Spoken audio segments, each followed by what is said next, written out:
Ni bahati mbaya kwamba tumekuja kuzungumzia hapa, tulitakiwa tuzungumzie pale mahakamani, kwa sababu mambo yenyewe ambayo nilitaka kusema kwa niaba ya chama chetu ni mambo yanayohusu hizi kesi na ni mambo yaliyotakiwa kuzungumzwa kwenye premises za mahakamani. Lakini huu ni uthibitisho mwingine namna ambavyo impunity na kutokufuata sheria kuna litafuna taifa hili kwa kiwango cha hali ya juu sana. Mwenyekiti wetu anaendelea kukaa magereza kinyume cha utaratibu wa kisheria sasa kwa mwaka mmoja na miezi minne, jambo ambalo halikubaliki kabisa. Na kutokana na yeye kuwa magereza kwa muda mrefu huu ambao umetokea, tumeona mambo mengi ambayo yanajitokeza, ikiwemo yeye kunyimwa haki ambazo wafungwa na mahabusu wengine wote wanapewa, kuwa mistreated, sisi viongozi wenzake kuzuiliwa kwenda kumwona. Wote tumesikia mambo aliyoyasema. Sasa kutokana na hilo nataka kusema mambo mawili. Cha kwanza, chama chetu hakitafanya siasa za maigizo. Tunafanya siasa serious za ukombozi wa nchi. Na kwa muda mrefu vyama vya upinzani kuna watu wamekuwa wakijijenga kutafuta nafasi labda za ubunge, udiwani, na imeanza kuwa tendency hata CCM kufikiri, au na watu hata walioko kwenye upinzani kufikiri kwamba tunafanya siasa tuwe wabunge, tuwe madiwani, tuongoze halmashauri kadhaa. Mimi kuwa mbunge pale Tarime, au Boni kuwa mbunge Ubungo, au Brenda kuwa mbunge, au Msigwa nani, hatuwezi kubadilisha nchi. Nchi hii inahitaji total overhaul. Kwa mambo ambayo tunayaona, namna pekee ya kusaidia nchi hii ni kushinda uongozi wa nchi hii, tuibadilishe nchi hii. Kwa sababu tumejionea wenyewe, hata maafisa wa serikali, ile civility tu, ustaarabu wa kawaida haupo. Mtu anasema uongo bila kujali anageuza mambo, anasema uongo. Kwa hiyo nchi hii inahitaji total overhaul. Kwa nataka nisisitize kwa viongozi na wanachama wa Chadema, chama chetu kama chama kikuu cha siasa cha nchi hii, siasa tunazofanya ni za kwenda kubadilisha nchi hii, na zina consequence, zina madhara kwetu sisi, zina madhara kwa wanachama wetu. Ndio maana kwa maelfu watu wanakamatwa, ndio maana kwa mamia watu wako ndani, watu wanakamatwa. Umeona mwenyekiti wetu wa wilaya Geita, tena mwanamke, amekamatwa, amepigwa vibaya sana, amekaa na polisi kwa siku 20 kinyume cha utaratibu wa sheria. Sheria inataka mtu anapokamatwa ndani ya masaa 24 au amefikishwa mahakamani. Kama masaa 24 yatapita bila kufikishwa mahakamani, ina maana huyo mkuu wa kituo aombe kibali maalum kutoka mahakamani cha kumruhusu kukaa na huyo mtu kwa zaidi ya masaa 24. Lakini Neema Chozaire amekaa ndani kwa zaidi ya siku 20. Mimi nilikaa ndani siku 20. Wakina Boni hao walikamatwa nafikiri siku 4 au 5. Hivi tunavyozungumza, vijana wa Chaso ambao mimi nilikutana nao kwenye ziara nikiwa Mbeya, wamekamatwa tangu tarehe 3. Wamepigwa, wamevunjwa miguu, wengine ndugu zao hawaruhusiwi kuwaona, wakawa wanaambiwa kwamba, tena wakiwa wanarekodiwa, waseme kwamba mimi niliwapa milioni 60 waandae matendo ya kigaidi siku ya tarehe 7 mwezi wa 7. Kwa hiyo wani-implicate mimi kwenye kesi ambayo haipo, lakini wamepigwa vibaya. Kwa hiyo nataka niseme hilo kama la kwanza, kwamba siasa zetu sio siasa za maigizo, ni siasa za ukombozi wa nchi hii, na Watanzania watuunge mkono. La pili ni kuhusu maridhiano feki. Bahati nzuri mimi nilikuwa kwenye timu ya kilichoitwa maridhiano, watu 5 tu. Nataka nirudie ambayo tumeyasema, na nashukuru mwenyekiti wetu amezungumza, mmesikia. Hakuna jambo la siri tutakalolifanya sisi.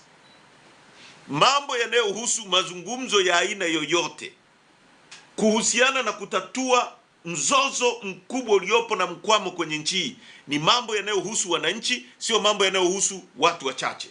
Na chama chetu kitayajadili kwa uwazi kwa wananchi kujua kila hatua inayoendelea.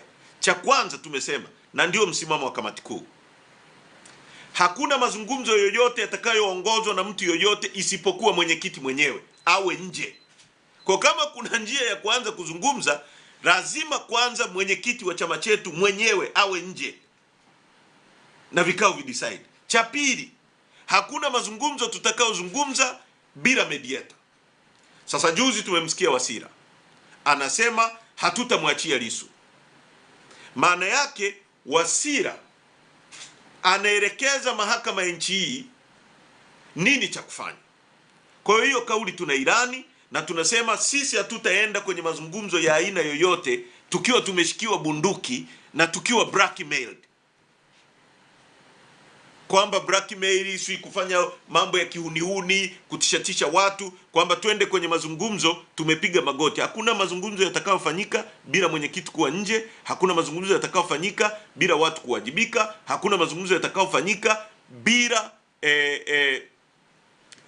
mediator, interlocutor ambaye atakuwa between ndio mazungumzo ya maana ambayo yametokea. Na kwa mara ya kwanza nimemsikia hata Dr. Bana ambaye ni very haijawahi kutokea, ni kitu cha kunani, amezungumza vizuri sana, na katika hilo mimi nampongeza. Kwa mara ya kwanza Benson Bana amesema vitu vya maana na watu wanapaswa kusikiliza. Cha mwisho ni kuwashukuru sana Watanzania, sana kabisa, kwa michango ambayo wameendelea kutoa kwa chama chetu ili tuweze kufanya baraza kuu la chama. Leo asubuhi tulikuwa tumefikia milioni 170. It's a milestone. Haijawahi kutokea kwenye historia ya michango ambayo yote tumekuwa tukichangisha. Haijawahi kutokea. Na kutokana na hili tuna taarifa, na hili ndio la muhimu sana, kwamba watawala wametishika sana kwa kuona Chadema inapata resources za kuendesha vikao na resources za kuendesha chama. Tumekuwa tukisikia hivi karibuni mouthpiece, wale vibaraka wanaozungumza kama alivyokuwa msiba wakati wa Magufuli. Kuna vibaraka pia wa Samia kipindi hiki wanaozungumza kama alivyokuwa anazungumza msiba wakati ule. Wakizungumza unajua kinachopikwa huko ndani. Wametoka wakazungumza, wakasema si jambo la money laundering, si utakatishaji wa fedha. Michango yetu iko very clear. Hata mtoto mdogo uhitaji siku mbili kuichunguza. Namba inayopokea michango ni mbili tu. Ni namba ya simu 0744 44 69 69 Chadema HQ, na akaunti ya namba ya NMB. Ndio namba mbili tu zinazopokea. Kwa hiyo unaweza ukaenda pale ukaona kuna mtu amechanga shilingi 100, 2000, 500 ngapi, mpaka zimefikia kiwango hicho, shilingi milioni 170. Sasa tunaomba Watanzania waendelee kutuchangia. Na katika hili jana mwenyekiti wetu alitoa wito, ndio maana nimekuja kuinsisti hili jambo kwa Watanzania, kwamba Watanzania waendelee kuchangia Chadema. Kwa hiyo naleta challenge kwenu Watanzania, kwa heshima ya mwenyekiti, mtu ambaye amekaa ndani siku zote hizi kwa kupigania mageuzi ya nchi na anapitia maumivu makubwa, tujipe challenge ya kutafuta zaidi ya shilingi milioni 160 zilizobaki kwa siku 10. Kwa hiyo kila mtu usiseme nimeisha changa. Tatizo la michango hii, watu wamekuwa wakifikiri ni shilingi 1000 ni ndogo sana, haitafanya change yoyote. Ni shilingi 500, labda Heche amechanga, mimi nisipochanga Heche ametoa, labda Pamela ametoa, labda Boni ametoa, labda. Hapana, kila mtu, ikiwa mwenyewe waandishi wa habari, kila mtu atume shilingi 1000, 2000. Kwa hiyo huu ni wito wetu na ni challenge kwa watu sasa kumuunga mkono kauli ya mwenyekiti, ili kule aliko asikie kwamba Watanzania wamemuunga mkono kwa michango kwa haraka sana. Siku 10 tuwe tumetimiza milioni 160. La mwisho katika hilo ambalo niligusia mwanzo, tumepata taarifa kwamba kuna mambo mawili yanataka kufanyika. Tumesikia watu ambao hao vikaragosi ambao wanatumika na CCM, vibaraka wa CCM, wanatoka wanasema hao na sisi tuchangiwe. Ukweli kila mtu anajua hawana mtu atawakuwachangia, kwa sababu uchangiwe lazima uwe na watu. Kwenye hilo kuna mambo mawili, na taarifa ya uhakika tulionayo ni kwamba CCM kwa paniki hii wanataka kufungia michango hii isiendelee, wapige marufuku Chadema isiendelee kuchangiwa. Lakini kwa sababu wakipiga marufuku itaonekana wanailenga Chadema na hakuna sheria inayowaruhusu kufanya hivyo, wameita kibaraka wao, wamewambia na wewe sema unataka kuchangiwa, ili baadaye wakifungia michango hii ionekane ni vyama vya siasa vyote vifungiwa, hata kuna kingine nacho kimefungiwa. Sasa hizi ni triki za watoto wadogo, hatutakubali. Haya mambo ya kuwa kila siku yani wanasogeza mbinyo, ndio hiyo inasemaga hata pako ukimfungia kwenye chumba, ukimbana sana akakosa pa kutokea, analeta balaa. Kwa haya mazingombo, wamechukua ruzuku, wamechukua sinini, wamechukua nini. Sasa wanachama wanatunga mkono hii mipango ya hovyo ya pembeni inayopangwa kama triki za kutaka kuzuia michango hii. Haitakubalika na italeta mwangu mbaya.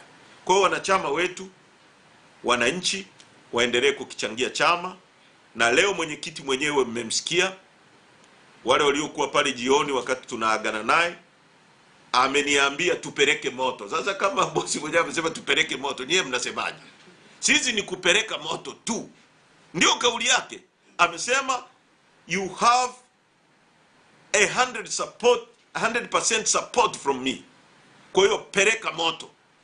Kwa hiyo tunaenda Mwanza kesho kutwa, tutakuwa na kongamano kubwa zaidi ya watu 1000 ambao tutaendelea sasa kupeleka moto wa Free Tundu Lissu na katiba mpya.